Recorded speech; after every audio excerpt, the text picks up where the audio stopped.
everyone. This is what has become a regular reminder why I disable my comments and why I am now having to disable them not only on my videos about Ukraine, but on all of my videos. So this person here, and I'm not going to hide their name because I want everybody to know who they are, basically showed up in the comments to a video about my artwork and suggested that I should unalive myself by hanging because he disagrees with my content about Ukraine. Now, I kind of was hoping that disabling the comments on my Ukrainian video would send a signal. Like, I'm tired of the hate. I'm not interested in arguing with people about this anymore. Leave me alone. But no, they have to go and seek out where they can leave a comment and continue spewing their hate. So, for such people, I have an idea for you. Okay? In the past, I used to say, if you do not believe me, go to Ukraine and find out for yourself. But I have an even better idea. Go to Russia and join the Russian army. If you so believe in the Russian cause in Ukraine, you should put your money where your mouth is. And there's one thing I can guarantee you.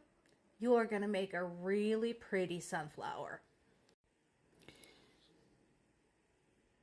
One of the challenges at the front lines, speaking of joining the Russian army, has been basically Russian strategy that they've been using pretty much in every war that I have ever read about since centuries ago. And I'm not being facetious here, that's what they do.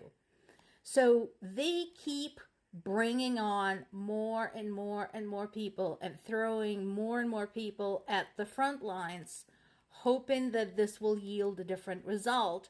And all that ends up happening is that these people end up dying. Now, this is taking a toll, obviously, on those defending Ukraine. What I'm hoping for is that now that Ukraine is finally getting better weapons, more supplies, etc., and if they start coming in more consistently, we'll be able to fight off this wave after wave after wave of Russian soldiers. Because here's the thing, some of the information that has been received is that while there are a lot of them, these soldiers are either poorly trained or not trained at all, and they're very poorly equipped. And that comes from the testimony of Russian soldiers themselves who either defected or were captured as POW on the Ukrainian side.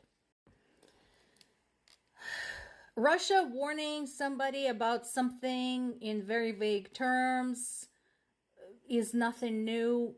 My question is, so what are you going to do?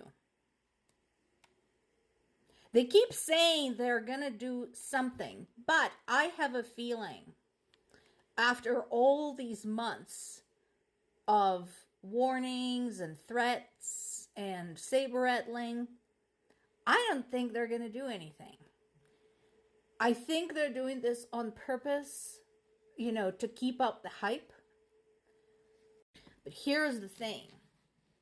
So, considering all of the aggressions, considering Russia's history of harassing its neighbors, and so on and so forth, they have achieved directly the opposite result from what they were hoping for when they first began attacking Ukraine. And I'm not talking about 2 years ago. I'm talking about 10 years ago when they hacked off Crimea.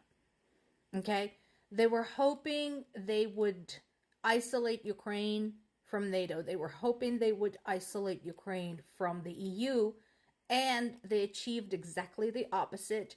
More EU countries started arming themselves to the teeth.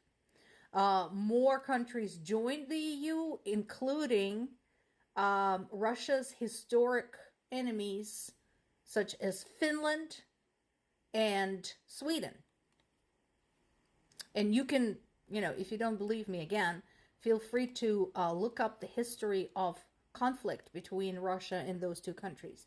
So far, it has to be pretty frustrating because what they're getting to is exactly the opposite of what they were hoping for. There is this big piece in Radio Free Europe. Now, Radio Free Europe is not unbiased. I like them because they have a lot of material, but I always verify what they're talking about because, like I said, they can be a little bit too left-leaning, and I want to make sure that everything is fair and square. So there's this big piece about what is going on in Russia. It is a great summary of what is happening with Russia's highly insincere peace proposal, why it's not feasible, and so on and so forth. So it opens up with the peace proposal, in terms of what Trump campaign has come up with. And of course, it's completely stupid. Basically, Trump had boasted that he can end the war in Ukraine in 24 hours, that it would be easy. And I'm like, dude, the conflict has been going on for centuries, and you're hoping to end it in 24 hours? It just goes to show that this man is extremely ignorant. He doesn't know history. He doesn't know much of the background. I'm kind of wondering if he could even point Ukraine on a map at this point. And at the core of Trump's proposal is basically forcing Ukraine, blackmailing Ukraine into coming to the negotiation tables, despite the fact that Russia basically wants to just get away with whatever. That's their plan. They want to keep the occupied Ukrainian territories. They don't care whether or not people there really want to be part of Russia. And I can assure you, they do not. So the Trump proposed method for stifling Ukraine into a peace deal would be to yank all help out from under Ukraine. What I can tell them is that no, not gonna happen. Now, this first paragraph basically describes very succinctly what Ukraine wants. It wants Russia to leave. That's it. Leave Ukrainian territory, all of it, including Crimea, and never come back. You're no longer welcome there. We're not interested in dealing with you. Go. Any people who want to also go live in Russia, feel free to do so. You will come to regret it, because a lot of people tried. And of course, there's Russian talk about the new realities. What they're basically saying, when they're saying Ukraine must accept new realities, is that Russia is occupying 18% of Ukrainian territory, and you should get used to this because we don't want to give it back. That is not okay. Ukraine is a sovereign state. You're not welcome there. Leave. This is hardly news. And as I mentioned very early on in this war, I don't understand why anybody has diplomatic relations with Russia anymore at all.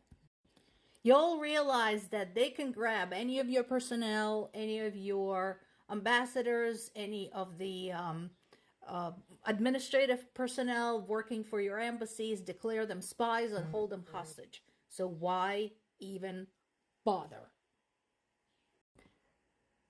Conversation continues about North Korean weapons, with South Korea finally speaking out, which is not a bad thing if that turns into another ally for Ukraine. All this is going on while Russia continues sending foreign nationals to Ukrainian front as cannon fodder.